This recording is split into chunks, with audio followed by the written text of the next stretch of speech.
بعد فأعوذ بالله من الشيطان الرجيم بسم الله الرحمن الرحيم وما خلقت الجن والإنس إلا ليعبدون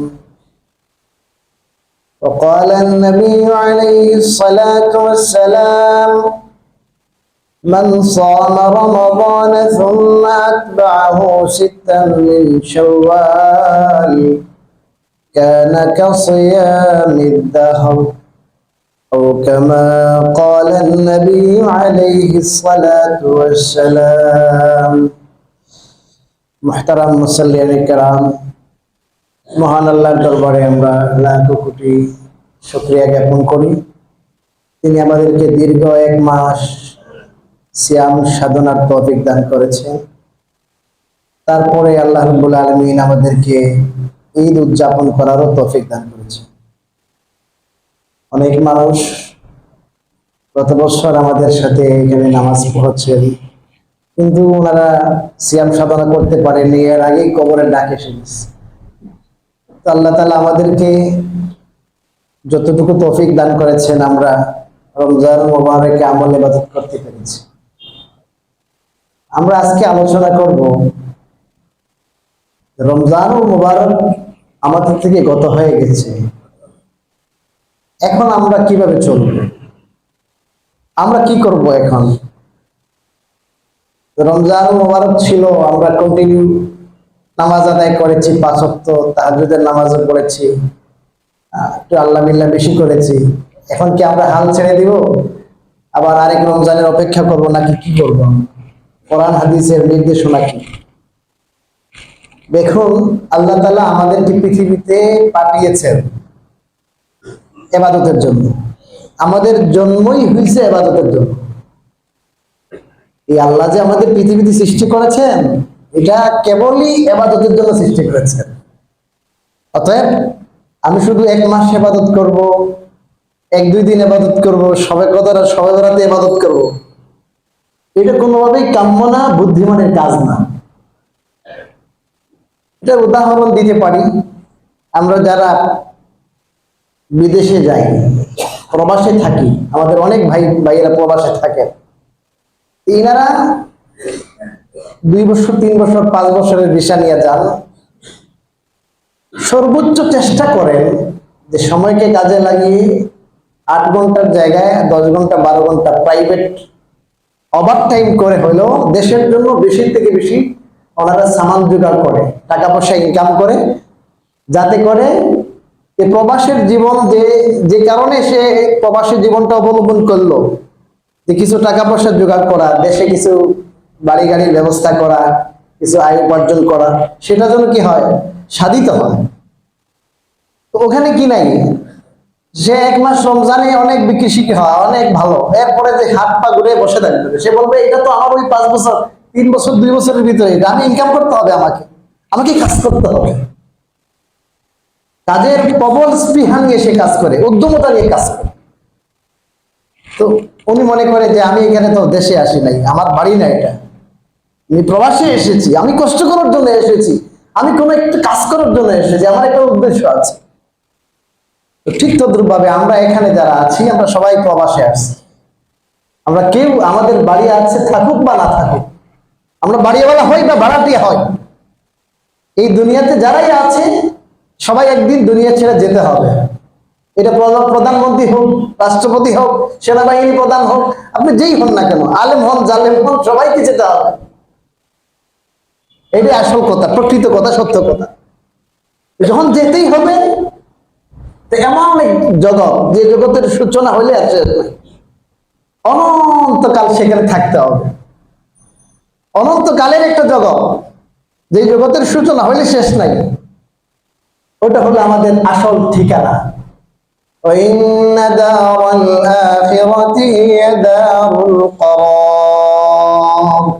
কোরআনে কারীমে আল্লাহ বলেছেন আখিরাতের নিবাস, ওটা স্থায়ী নিবাস, ওটাই স্থায়ী নিবাস। এটা স্থায়ী না, এটা অন টাইম। আর ওটা লং টাইম না, শুধু এটা একবারে সারা জীবনের জন্য। এটা ওয়ান টাইমের নিবাস, এটা আমরা সবাই প্রবাসে এসেছি, এখানে কেউ আমরা চিরস্থায়ী আসবে। বাদশাহ হারুন রশিদ রাহিমাহুল্লাহ যখন দুনিয়া থেকে যাওয়ার সময় হইল, সাকরাত শুরু হয়েছে, তখন উনি বললেন, আমার যখন মৃত্যু হয়ে যাবে তখন তোমরা আমার কাফন থেকে আমার হাত দুটি বের করে একটু বের রেখে দিবে। কেন আপনার হাত দুটি বাইরে রাখবো? যেন মানুষ দেখে যে বাদশাহ হারুন রশিদের মতো বাদশাহ, সেও এসেছিল খালি হাতে, যাচ্ছেও কি হাতে? খালি হাতে। এটা যেন মানুষ দেখে, সবক নেয়, শিক্ষা নেয়। আমরা এসেছি প্রবাসে, কেউ কিছু নিয়ে যেতে পারবো না, আমরা নিয়ে যাবো আমল। হাদিসে পাকের মধ্যে রাসূল করিম সাল্লাল্লাহু আলাইহি ওয়াসাল্লাম বলেছেন, ইয়াতবাউল মাইয়িতা সালাসা, তিন জিনিস মৃত ব্যক্তির পিছে পিছে যায়।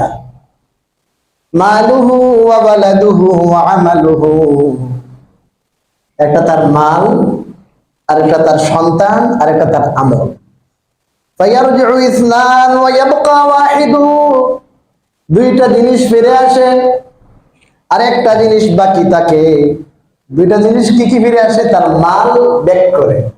আগের জামানায় ছিল গোলামবাদী, এটা মাল ছিল, মাল অনেক টাকা, এগুলো কি হয় বলেন? ব্যাক করে ফিরে আসে, দাফন টাফন শেষ ফিরে আসে। সন্তান সন্ততি যারা আত্মীয় স্বজন, ওয়ালাদ সন্তান, এগুলো ফিরে আসে। কান্নাকাটি করে কেউ এই পর্যন্ত শুনেছেন যে আমার আব্বা আমার আম্মা, হ্যাঁ তাহলে আমি আমার এত আদরের আব্বা, এত মানে মমতাময়ী মা, আমাকে মায়ের সাথে কি দিয়ে দেন? দাফন করেন, জ্যান্ত আমাকে দাফন করে দেন। কেউ আছে? নিয়ম নাই, যেতে পারবে না, যাবেও না, জ্যান্ত ফিরে আসছে। ওয়ায়াবকা আমালুহু, তার সাথে তার আমল থাকে।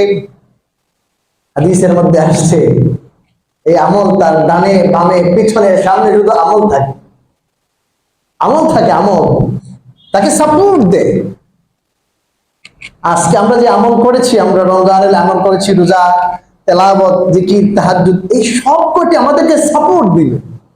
যখন আমাদেরকে কেউ সাপোর্ট দিবে না, কোনো টাকার সাপোর্ট থাকবে না, কোনো প্রশাসনের সাপোর্ট থাকবে না, কোনো কিছু যখন থাকবে না, দলের সাপোর্ট নাই, প্রশাসনের সাপোর্ট নাই, ধনের সাপোর্ট নাই, যখন কিছু নাই, তখন আল্লাহ রাব্বুল আলামিন আমাদেরকে দুনিয়াতে যে আমলের তৌফিক দিয়েছিলেন, ওই আমল আমাদের সাপোর্ট।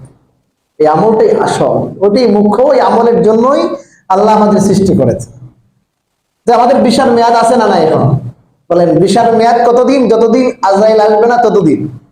আজরাইল যে মুহূর্তে আসবেন, নিয়ে চলে যাবেন, বিশার মেয়াদ কি শেষ। বিশার মেয়াদ কতদিন কেউ বলতে পারে? কেউ পারে না। এই অতএব আমরা এক মাসের বিশার মেয়াদ নিয়ে আমরা আসি নাই, যে এক মাস শেষ, আমাদের আমল শেষ, আমরা আগের মতোই নামাজ এক ওয়াক্ত পড়লে দুই ওয়াক্ত পড়বো না, জামাতের এহতেমাম করব না, এরকম না। আল্লাহ রাব্বুল আলামিন আমাদেরকে সুস্থতা দান করেছেন, আমাদেরকে আল্লাহ সক্ষমতা দান করেছেন। সময়কে সর্বোচ্চ ভালো কাজে লাগানোর চেষ্টা করব, এটা হলো আকলমন্দি, এটা হলো মানুষের বুদ্ধিমত্তা। বুদ্ধিমত্তা। এই জন্য এক হাদিসে রাসূল করিম সাল্লাল্লাহু আলাইহি ওয়াসাল্লাম এক সাহাবীর প্রশ্নের জবাব দিয়েছেন। ওই সাহাবী প্রশ্ন করেছিলেন, ইয়া রাসূলুল্লাহ, পৃথিবীতে সবচেয়ে বিচক্ষণ, সবচেয়ে বুদ্ধিমান কে?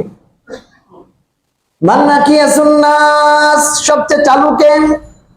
ওয়া মান নাহজামুন নাস, সবচেয়ে বড় বুদ্ধিমান কে, চালাক কে? রাসূল করিম সাল্লাল্লাহু আলাইহি ওয়াসাল্লাম বলেন, আকসারুহুম যিকরান লিল মাউত ওয়া আকসারুহুম ইস্তিদাদান লিমা বাদাল মাউত। সবচেয়ে বেশি বুদ্ধিমান, সবচেয়ে বেশি চালাক, চতুর কে? বলে যে ব্যাংকের টাকা হাজার হাজার টাকা লুট করে, হিসাব নিকেশ সব ক্লিয়ার, এমন ভাবে লুট করে ধরার কোনো কি নাই, ক্ষমতা নাই। খুব সূক্ষ্ম, সূক্ষ্ম, সূক্ষ্ম, অতি সূক্ষ্ম, সূক্ষ্মাতি সূক্ষ্ম, সূক্ষ্মাতি সূক্ষ্ম ভাবে কি করে টাকা চুরি করে ফেলায়। বুঝো এটা কত পটু মানুষ, কত চালাক চতুর না? এমন সূক্ষ্ম ভাবে, এমন জায়গা থেকে সে কি দুর্নীতি করে, এর ধরাও যায় না। এ ধরাও যায় না, এমন জায়গায় বসে দুর্নীতি করে হাজার কোটি টাকা আইসা পড়তেছে। ব্যবসায়ী, ছোট ছোট ক্ষুদ্র ক্ষুদ্র ব্যবসায়ী, এরা লাথি খায়, এরা আপনার জরিমানা গুনে, অনেক কিছু গুনে, আসলে এরা কিছু করে নেই, আসল হুতা বসে আছে, হুতা আসলে পিছনে আছে। আলুর সিজন মাত্র চলছে এখন, 20, 25, 30-এর ভিতরে থাকার কথা সর্বোচ্চ, এখন 55-50 টাকা আলু। সিন্ডিকেট আছে না নাই? আছে না নাই? হাজার কোটি টাকার মালিক, এদের কোনো টাকার দরকার নেই। যারা এগুলো করে, এগুলো লাখপতি না, এটা হাজার কোটি টাকার মালিক। এরা তো চালু, চালু না, অনেক চালু, শুধু চালু না, অনেক চালু, অনেক কটু। কোথায় কাকে কিভাবে ম্যানেজ করতে পারে, করা যাবে, সব জানা আছে ওদের, ওদের ধরা যায় না। কিন্তু রাসূল কারীম সাল্লাল্লাহু আলাইহি ওয়াসাল্লাম উত্তর দিলেন কি? আকসারুহুম যিকরান লিল মাউত, পৃথিবীতে সবচেয়ে চালাক, সবচেয়ে চতুর, সবচেয়ে বুদ্ধিমান যে ব্যক্তি বেশি বেশি মৃত্যুর কথা স্মরণ করে। কিসের কথা? মরণের কথা, যে আমাকে একদিন কি করতে হবে, মরতে হবে, এই কথা বারবার কি করে, বারবার স্মরণ করে। আচ্ছা আপনারা বলেন দেখি, যে মানুষ ডেইলি 100 বার বলে এটা যে আমাকে তো মরতে হবে, আমি এই যে আসরের নামাজ পড়লাম, আমি মাগরিব পড়তে পারবো বলে আমার কোনো কি নেই, গ্যারান্টি নেই। সব সময় তার মনের মধ্যে মৃত্যুর একটা শঙ্কা আছে, ভয় আছে।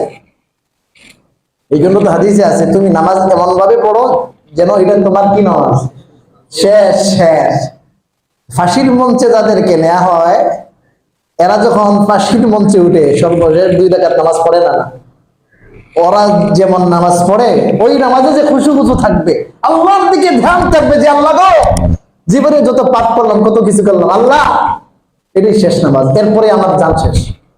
ওইরকম যদি 2 রাকাত নামাজ আদায় করি, এই নামাজটা কেমন হবে? এই লোক বুঝে যে আমার এখনই কি মৃত্যু নিশ্চিত। সবসময় যদি কোনো মানুষ এমন অবস্থায় থাকে যে আমি 1 ঘন্টা পরে, আধা ঘন্টা পরে হয়তো আমি শেষ, আমি এখন ঘুমাচ্ছি সুস্থ শরীরে, আমি ফজরে হয়তো কি হব, মারা উঠবো। এই জন্য ঘুমার সময় দোয়া কি পড়ি আমরা? আল্লাহুম্মা বিসমিকা আমুতু ওয়া আহইয়া। যে তরজমা কি, অনুবাদ কি? আল্লাহুম্মা বিসমিকা, হে আল্লাহ আমি আপনার নামে। আমুতু শব্দের অর্থ আমি মৃত্যুবরণ করতেছি, বুঝেন নাই? মৃত্যুবরণ আসলে তো সে মরছে না, সে তো কি করতেছে, ঘুমাইতেছে। ঘুমানোর আরবি হলো আনামু বা আরকুদু। আনামু বা আরকুদু হলো ঘুমানোর আরবি। রাসূল কারীম সাল্লাল্লাহু আলাইহি ওয়াসাল্লাম আমার জানা মতে ঘুমানোর সময় যত দোয়া আছে, আমি অন্তত 30-40টা হাদিসের কিতাব ঘাটাঘাটি করেছি, অন্তত, আরো বেশি হবে 30-40টা। আপনারা তো জানেন 6-7টা হাদিসের কিতাব, 30 থেকে 40টা হাদিসের কিতাব ঘাটাঘাটি করেছি দোয়ার অধ্যায়গুলো। যে রাসূল কারীম সাল্লাল্লাহু আলাইহি ওয়াসাল্লাম কোন একটি দোয়াতে এরকম বলেন নাই, আর খুদু বা আনামও বলেন নাই, বুঝলেন কথা? এটা আছে এক হাদিসের মধ্যে, আমি পিঠ লাগাইতেছি আপনার নামে, এটা আছে। আনামও না, মানে আমার মৃত্যুর কথা স্মরণ করানোর জন্য দোয়া শিখানো হয়েছে, যে তুমি তো মরবা এরকমই, ঘুমটা তো মৃত্যুর ভাই, মৃত্যুর কি ভাই না? একজন মানুষ ঘুমায় গেছে, এর জন্য মারা গেছে। ডেইলি ডেইলি আল্লাহ রাব্বুল আলামিন আমাদের ঘুমের ব্যবস্থা করেছেন, আমাদের ক্লান্তি, গ্লানি, অবসাদ দূর করার জন্য। আল্লাহ চাইলে 1 মাস পর পর দিতে পারতেন, কিন্তু আমাদের অনেক কাজ, দেখা যায় একটু পরেই 12-14 ঘন্টা পরেই শেষ, ক্লান্ত, আর পারে না, এরপরই ঘুমাইতে হয় নাকি? এইটা আল্লাহ তাআলা চাইলে একটু দীর্ঘ করতে পারতেন না, যে যাও মাসে একবার কি দিবা ঘুম, না, যে মানুষ দুনিয়ামুখী হবে, মানুষ দুনিয়ার ধোঁকায় পড়বে, এই জন্য মানুষকে একবার কি করতে হবে, বুঝাইতে হবে, তুমি যেভাবে ঘুমাও ওইরকম কি করবা, তামুতুনা কামা তানামুন, যেভাবে তোমরা ঘুমাও ওইভাবে তোমরা একদিন মরে যাবে। এই মৃত্যুর সময়, ঘুমানোর সময় যেন মৃত্যুর একটা চিন্তা আসে, সাইকোলজিক্যাল ভাবে, মানসিক ভাবে যেন মানুষ কি করে, মৃত্যুকে কি করে, একটু মনে যে আমি এইভাবেই তো কি করবো, মারা যাবো। কত বড় ফেলোয়ান, অনেক শক্তিশালী, মানে মরার পরে তো লাশের মতো, ঘুমে একটা লাশের মতো হয়ে গেছে, এর একটা কূপ দেন, বুঝবে? বুঝবে না। আল্লাহ রাব্বুল আলামিন বুঝান, হে আমার বান্দা, ওই ওইরকমই তুমি একদিন কি বুঝি মারা যাইবা, মরণের কি নাও প্রস্তুতি। আমরা তো ফেসবুকে আছি। কোরআনের বুক, হাদিসের বুক, এগুলো বাদ দিয়া কি বুক বলেন না কেন? ফেসবুক। কোরআনের বুক, কোরআনের বই আর কি, কোরআন বুক, বুক মানে বই। কোরআনের বুক, হাদিসের বুক, ইসলামিক বুক, এগুলো বাদ দিয়ে কি বুক? ফেসবুক। এই ফেসবুক দেখে দেখে ছবি টবি গুলো দেখে ঘুমাইতেছে। আমাদের জীবন কোথায় বের হচ্ছে? কোথায় যাচ্ছে আমরা? আমাদের ছেলেমেয়েরা কোথায় যাচ্ছে? রাসূল করিম সাল্লাল্লাহু আলাইহি ওয়াসাল্লাম যে হাদিস শিখাইলেন, যে আমল শিখাইলেন, এগুলোর কাছে দাঁড়াও আমরা না। তো বলেছিলাম ওই হাদিস, যে হাদিসে আসেনি আমার সাথে আপনারা, রাসূল করিম সাল্লাল্লাহু আলাইহি ওয়াসাল্লাম কে বললেন সবচেয়ে চালাক ওই লোক যে মৃত্যুর কথা বেশি বেশি কি করে? স্মরণ করে। আর যে ব্যক্তি মৃত্যুর কথা বেশি বেশি স্মরণ করবে, অনিবার্য সে বেশি বেশি আমল করবে কিনা বলেন? প্রস্তুতি নিবে কিনা?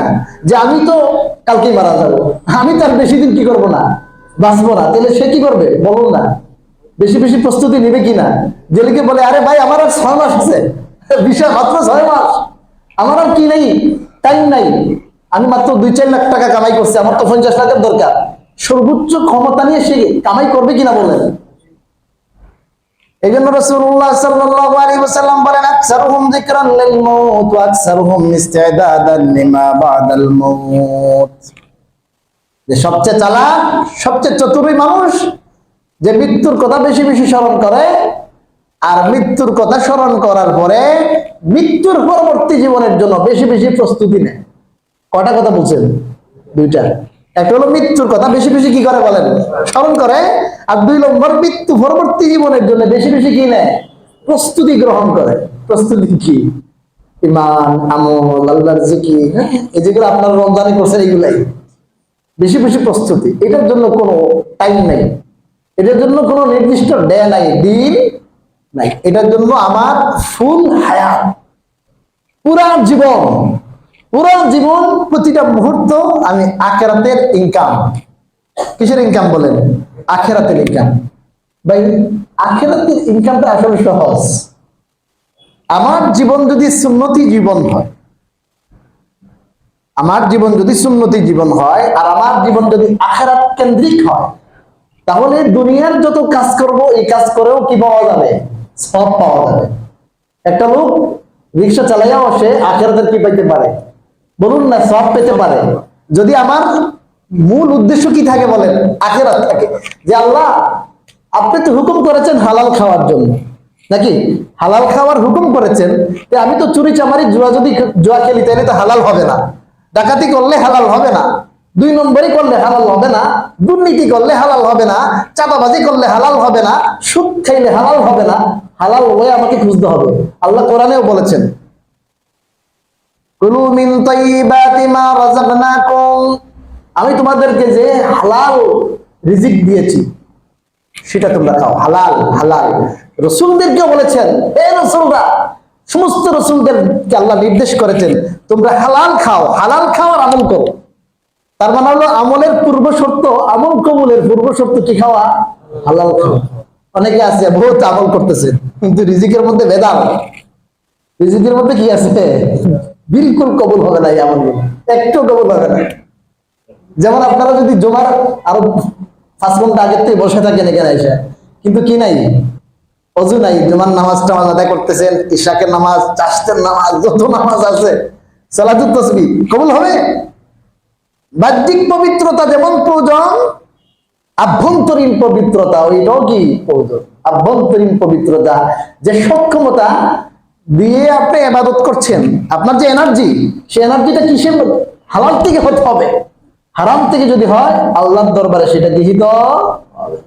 এই বেচারা রিক্সা চালাইতেছে, তাই আল্লাহ আমি হালাল রিজিকের সন্ধানে বের হইলাম, বিসমিল্লাহির রহমানির রহিম। ঘাম জড়াইতেছে, 800-700 টাকা নিয়ে বাসায় আসছে, জোহরের আগেই শেষ। ও না, এখন তো আমি এই নামাজের জন্যই তো নামাজ পড়বো। বাসায় বিকালে আসছে, বউয়ের কাছে আসছে, এই চাল 5 কেজি আনছে, 2 কেজি আলু নিয়ে আসছে, আটা 1 কেজি নিয়ে আসছে, এই টাকা দিয়ে নিয়ে আসছে। এই সবগুলো তার জন্য কি হয়েছে বলেন? সবের কাজ হয়েছে সব। আর আখিরাত কেন্দ্রিক মানে সেই এই গাড়ি চালানোর কারণে, রিক্সা চালানোর কারণে, চাকরির কারণে সে নামাজ বাদ দিবে না। কোন নামাজ বাদ নাই তার। সে রিক্সা চালাইতেছে, তার মুখের মধ্যে জিকির, ড্রাইভিং করতেছে, মুখের মধ্যে জিকির, দোকানে বসে আছে, কাস্টমার নাই, সুবহানাল্লাহ আলহামদুলিল্লাহ ওয়া ইলাহা ইল্লাল্লাহ আল্লাহু আকবার, জিকির আছে। এই দোকানের মধ্যে তার ধ্যানটা কোন দিকে বলেন? আল্লাহর দিকে, আখিরাতের দিকে। এদের কথাই আল্লাহ বলেছেন, রিজালুল লা তুলহিহিম তিজারাতুন ওয়ালা বাইউন আন যিকরিল্লাহি ওয়া ইকামিস সালাহ।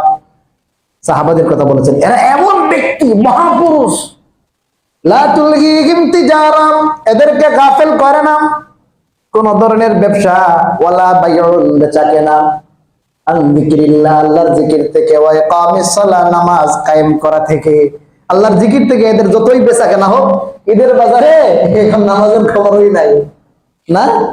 ওই যতই বেচা কেনা হোক, যতই ব্যবসা বিজনেস হোক, আল্লাহর ধ্যান খেয়াল তাদের অন্তরে আছে।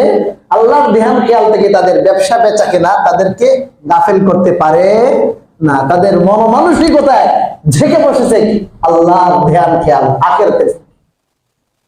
এরা হইল আল্লাহর প্রকৃত বান্দা। এদের ব্যবসা বিজনেসও ইবাদত। কিসের সওয়াব বলেন? ইবাদতের সওয়াব হবে, ইবাদতের সওয়াব।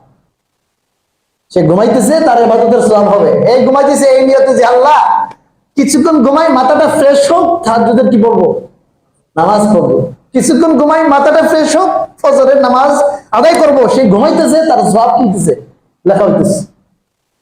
অর্থাৎ তার ঘুম, তার কামাই, তার রোজগার, তার ব্যবসা, তার চাকরি নকরি, এই সব কিছু আখিরাত কেন্দ্রিক হওয়ার কারণে তার সারাটা জীবনই কি হবে? তার ইবাদতে কাটবে, সারা জিন্দেগি ইবাদতে কাটবে।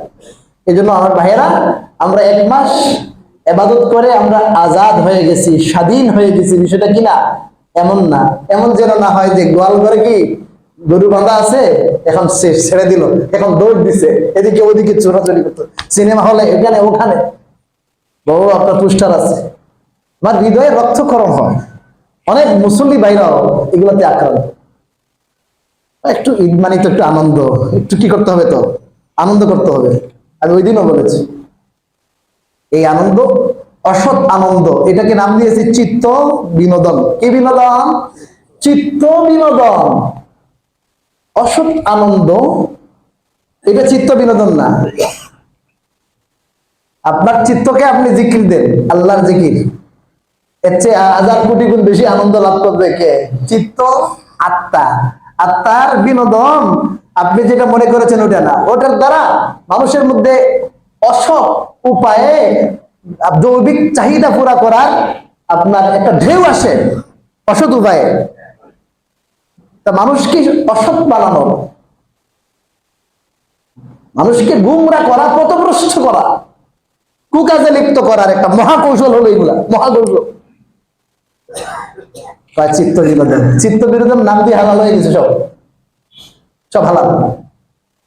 ঈদের পরে যেরকম আমরা রমজানে 5 ওয়াক্ত কন্টিনিউ নামাজ আদায় করেছি, শিক্ষা, এটা একটা প্র্যাকটিস করেছি। যেমন ভাই সাইকেল চালানোর প্র্যাকটিস করে না একটা মাঠের মাঝে, উদ্দেশ্য কি ওই মাঠে কি সাইকেল চালাবে? গাড়ির ড্রাইভিং শিখে না একটা নির্দিষ্ট দেয়ালের ভিতরে। এর অর্থ হলো আমি এখন প্রশিক্ষণ নিচ্ছি, প্রশিক্ষণ শেষ হওয়ার পরে আমি দৌড়াবো বাইরে। এখান থেকে যে প্রশিক্ষণ নিছি সেটাকে কাজে লাগাইবো। 1টা মাস আমি আল্লাহর পথে চলার একটা কি নিয়েছি? প্রশিক্ষণ নিয়েছি। যে আমার সামনে হারাম আসছে, আমি সাথে সাথে চোখকে বন্ধ করেছি, আমি চোখ অবনত করেছি। আরে হারাম না, ঘরের হালাল বিবি, এটাও আমি এটা থেকে আমি বিরত থেকেছি। কি অর্থ? আল্লাহ রাব্বুল আলামিন এখানে আমাদেরকে প্র্যাকটিস, আমাদেরকে এখান থেকে কি নেওয়ার জন্য? শিক্ষা নেওয়ার জন্য, প্রশিক্ষণ নেওয়ার জন্য আল্লাহ তাআলা এটা হারাম করছে। এটা হারাম করার তো কোনো দরকার নাই, যাতে করে আমাদের যে জৈবিক চাহিদা আছে সেটা নিয়ন্ত্রিত হয়। এত সুন্দর সুন্দর খাবার রেডি হইতেছে জোহরের পর থেকে, মুখের লালা নির্গত হচ্ছে, না খাবো না। আল্লাহ আপনার তো কি নাই? হুকুম নাই। আপনার কি নাই? হুকুম নাই। বাচ্চারা খাইতেছে, আর বিরিয়ানি যখন রান্না করে পাশ দিয়ে হাঁটে দিতেছি, ঘামে একবার মোহিত হয়ে গেছে, মনে চায় একটু খাই। বাসায় আসছেন, একবারে ঘাম নির্গত হচ্ছে করে একটু তরমুজ যদি খাইতে পারে এটা ভালো হইতো। তরমুজ নিয়ে আসতেছেন, তরমুজ কাঁদে, তরমুজ কোথায়? কাঁধে। আসার পরে আরো 5 ঘন্টা পরে কি করতেছে? খাইতেছে। মনে চায়, 1000 বার চায়, কিন্তু খাই না। কেন? আমার মলায় পাকের নিষেধ, এখন খাওয়া যাবে না।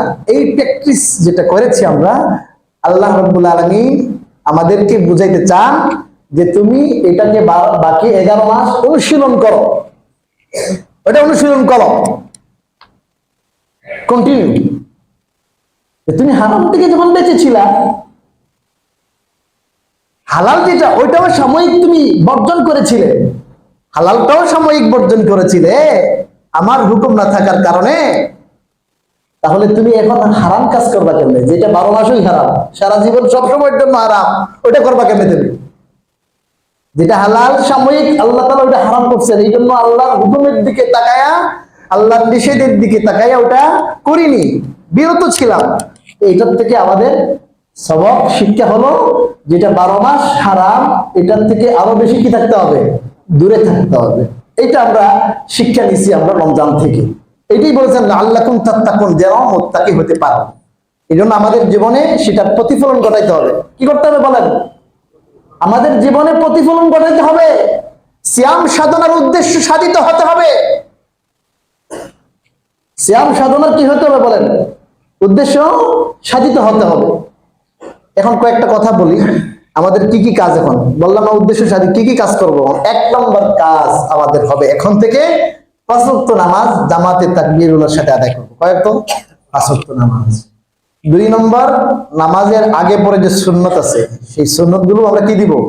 আদায় করব। আগে পরে নামাজ, আগে আগে যেমন আমরা এসেছি রমজানে, বেশি বেশি ইবাদত করেছি, আমরা ওইটাকে ধরে রাখবো। যেমন আসরের আগে একটা আমল আছে, আমরা অনেক মানুষ এটা করি না, আসলে অনেক ফজিলত। রাসূল কারীম সাল্লাল্লাহু আলাইহি ওয়াসাল্লাম বলেছেন, রাহিমাল্লাহু ইমরান সাল্লা ক্বাবলা আল আসরি আরবাআন, সুনান তিরমিজি, সুনান আবু দাউদ, সহিহ হাদিস। রাসূল কারীম সাল্লাল্লাহু আলাইহি ওয়াসাল্লাম বলেছেন, হে আল্লাহ, ওই ব্যক্তির প্রতি আপনি দয়া করেন, রহম করেন, যে ব্যক্তি আসরের ফরজের আগে আরো 4 রাকাত সুন্নাত পড়ে। রাসূল কারীম সাল্লাল্লাহু দোয়া করে গেছেন। কি করে গেছেন বলেন? দোয়া করে গেছেন। আমি যদি এই দোয়ার ভিতরে প্রবেশ করতে চাই, নিজেকে অন্তর্ভুক্ত করতে চাই, তাহলে কি কাজ করতে হবে? রেজিস্ট্রেশন কি? এটা রেজিস্ট্রেশন হলে আমি 4 রাকাত কি করব? বাস নামাজ পড়লে কি হয়ে গেছে? রেজিস্ট্রেশন হয়ে গেছে। রাসূলুল্লাহ সাল্লাল্লাহু আলাইহি ওয়াসাল্লামের দোয়া কবুল হবে কিনা বলেন? আল্লাহর রহমত এবং দয়া আমরা অবশ্যই কি করব? লাভ করব। আগে ভাগে আসরের আগে আসলাম, 4 রাকাত সুন্নাত পড়লাম। এভাবে আপনার মাগরিবের পরে 2-4 রাকাত তাওয়াবিনের নামাজ পড়লাম, 6 রাকাত, যত রাকাত আল্লাহ তৌফিক দান করে। তাহাজ্জুদের নামাজ আমরা এতদিন আদায় করেছি ম্যাক্সিমাম মুসল্লিরা, যেহেতু আমরা সেহরি খাওয়ার জন্য উঠতেই হয়েছে, এই সময় আমরা তাহাজ্জুদের নামাজ আদায় করেছি। আমরা সেই অভ্যাসটাকে ধরে রাখি, অভ্যাস ধরে রাখি। এখন যেহেতু তারাবির নামাজ নাই, আগে ভাগে শুয়ে যাব এবং আমরা ঠিক টাইমে উঠে 4 রাকাত 8 রাকাত কি করব বলেন? তাহাজ্জুদের নামাজ আদায় করব। রাসূল কারীম সাল্লাল্লাহু আলাইহি ওয়াসাল্লাম 12 মাস তাহাজ্জুদের নামাজ পড়তেন। এটাই আয়েশা রাদিয়াল্লাহু তাআলা আনহা বলেছেন, রাসূল কারীম সাল্লাল্লাহু আলাইহি ওয়াসাল্লাম রমজান এবং রমজানের বাইরে কয় রাকাত পড়তেন? 8 রাকাত। রমজানের বাইরে কি তারাবি হয়? বলুন না কেন? রমজানের বাইরে কি হয়? তাহাজ্জুদ হয়। ওইটা লাগাই দিয়েছে নিয়ে তারাবিতে, তো তারাবিতে নিয়ে লাগিয়ে দিচ্ছে।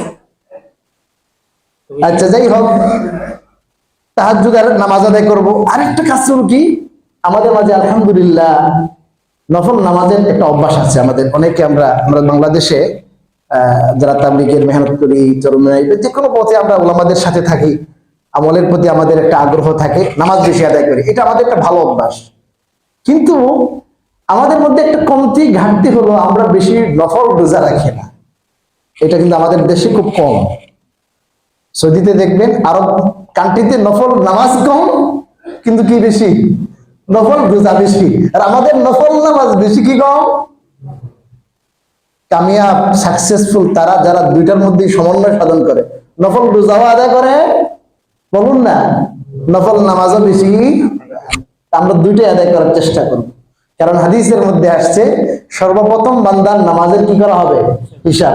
নামাজের মধ্যে যদি ত্রুটি গাফলা দেখা যায়, তা আল্লাহ রাব্বুল আলামিন বলবেন, ও আমার ফেরেশতারা, আমার বান্দার নফল আছে কিনা দেখো। তো নফল দিয়ে কি করা হবে? ওই গাফলাগুলা, ত্রুটিগুলো কি করা হবে? পূরণ করা হবে। তাহলে আমাদের অ্যাকাউন্টে অনেক বেশি কি থাকা দরকার? কথা বলেন না, অনেক বেশি কি থাকা দরকার? আমরা তো যথাযথভাবে কি আদায় করতে পারছি না, ফরজটা আদায় করতে পারছি না। আল্লাহর হুকুম যেমন ছিল, তো কিয়ামতের দিন তো এটা পেশ করা হবে, পেশ করার পরে অনেক ত্রুটি দেখা দিবে। তখন আল্লাহ রাব্বুল আলামিন সেই ত্রুটিটা কি করবেন? দূর করবেন কি দিয়ে? নফল দিয়ে। এই জন্য আমাদের খাজানা, আমাদের ভান্ডারে, আমাদের অ্যাকাউন্টে অনেক বেশি কি থাকা দরকার। এই হাদিসের পরে আরেকটা কথা আছে, ওইটা কিন্তু আমরা অনেক লক্ষ্য করি না। এই নামাজের পরে রোজা, হজ আর যত আমল আছে প্রত্যেকটার হিসাব ওরকম হবে। তো ফরজ, এই ফরজ আমল পেশ করা হবে। এই ফরজের মধ্যে যখন ত্রুটি গাফলা দেখা দিবে, তখন আল্লাহ বলবেন নফল আছে কিনা। এখন মনে করেন নামাজের পরে কি আছে? যাকাত। নামাজের পরে আসছে রোজা, রোজা আনা হবে। এই রোজার মধ্যে দেখা যায় অনেক ত্রুটি। তো এখন আল্লাহ রাব্বুল আলামিন বলবেন আমার বান্দার কি আছে কিনা দেখো, নফল নফল রোজা আছে কিনা। বুঝেন নাই? প্রত্যেকটার কাপলা ত্রুটি প্রথমে ওই শ্রেণী থেকে রোজা হবে, ওই শ্রেণী রোজা আমরা আদায় করে 24 কিন্তু এই রোজার মধ্যেও কি আছে? তো ত্রুটি আছে না নাই? আল্লাহ রাব্বুল আলামিন বলবেন এই ত্রুটিটা কি করো, উঠায় দাও কি দিয়া? নফল। রাসূল করিম সাল্লাল্লাহু আলাইহি ওয়াসাল্লাম বলেছেন যে বনি আদম, আদম সন্তানের আমল আল্লাহর দরবারে বিশেষভাবে পেশ করা হয় সপ্তাহের মধ্যে 2 দিন। দিন একটা হলো সোমবার, আর একটা কি বার? বৃহস্পতিবার। তুরাদুল্লাহ মালু ইয়াউমাল ইসনাইন ওয়া ইয়াউমাল খামিস ফাউহিব্বু আন তুরাদা আমালি ওয়া আনা সাইম। আদম সন্তানের আমল সোমবার এবং বৃহস্পতিবারে আল্লাহর দরবারে পেশ করা হয়, অতএব আমি পছন্দ করি আমার আমল যেন আল্লাহর দরবারে পেশ করা হয় এমত অবস্থায় যে আমি রোজাদার। আমি কিরা? রোজাদার। আমি রোজা অবস্থায় আল্লাহর দরবারে আমার আমল কি হবে? পেশ করা হবে। এই জন্য আমরা কি চেষ্টা করবো বলেন? প্রতি সপ্তাহে কয়টা? একটা হলো সোমবার, আরেকটা কি? আরেকটা হলো প্রতি মাসে 3টা। বলেন প্রতি মাসে কয়টা? হাদিসের মধ্যে আসছে রাসূল করিম সাল্লাল্লাহু আলাইহি ওয়াসাল্লাম সফরে হাজারে বাড়িতে থাকেন অথবা সফরে থাকেন মাসের 3টা আইয়ামে বীজ। চন্দ্র মাসে 13, 14, 15 এই 3টা দিন হলো আইয়ামে কি? বীজ। চন্দ্র মাস হিসাব করে আমরা 13, 14, 15 আমরা হিসাব করে ওই 3টা দিন রোজা রাখার কি করবো বলেন? চেষ্টা করবো। প্রতি মাসে হলো 3টা, আর সপ্তাহে কয়টা? 2টা। এতে আপনার শরীর ভালো থাকবে, সুস্থ থাকবে, আর সেই সাথে আল্লাহর দরবারে আল্লাহ তাআলা অনেক কবুল করবেন, এবং রোজা রাখার একটা অভ্যাস যখন হবে অনেক গুনাহ থেকে আমরা কি থাকতে পারবো? বাঁচতে পারবো। এই জন্য আমরা এই রেগুলার আদায় করার চেষ্টা করব। এছাড়া আরো বিভিন্ন সময় যে নফল রোজার কথা আসে আমরা বলি, চেষ্টা করব কি করার জন্য? রোজাগুলো আদায় করার জন্য। আরেকটা আমলের কথা যেটা আমি বিগত সময়ে বলেছিলাম, দান সদকা। যেটা দান সদকা আমরা রমজানেও আদায় করেছি, ফিতরা আদায় করেছি। যদি কোনো ভাই এখনো কোনো কারণে ফিতরা আদায় করতে না পারেন, আপনার যাকাত রয়ে গেছে, কোনো কারণে দিতে না পারেন, সমস্যা থাকতে পারে, তাহলে সেটাও আপনি সময় নিয়ে কি করবেন? হিসাব করে আপনার এই দান, আপনার এই সদকা ওয়াজিব হোক ফরজ হোক, এটা আদায় করে নিব। আর এমনি নফল দান সদকা যেটা, এটা তো সবসময় কন্টিনিউ করতে হবে। অর্থাৎ আমার কথার উদ্দেশ্য হলো আমরা রমজানে যে দান করলাম, নামাজ আদায় করলাম, জিকির করলাম, রোজা আদায় করলাম, এটা যেন রমজানের মধ্যে সীমাবদ্ধ না থাকে। প্রত্যেকটা আমল যেন রমজানের বাইরেও আমরা করতে পারি। আল্লাহ রাব্বুল আলামিন আমাদের সবাইকে বেশি বেশি আমল করার তৌফিক দান করুন। যা বল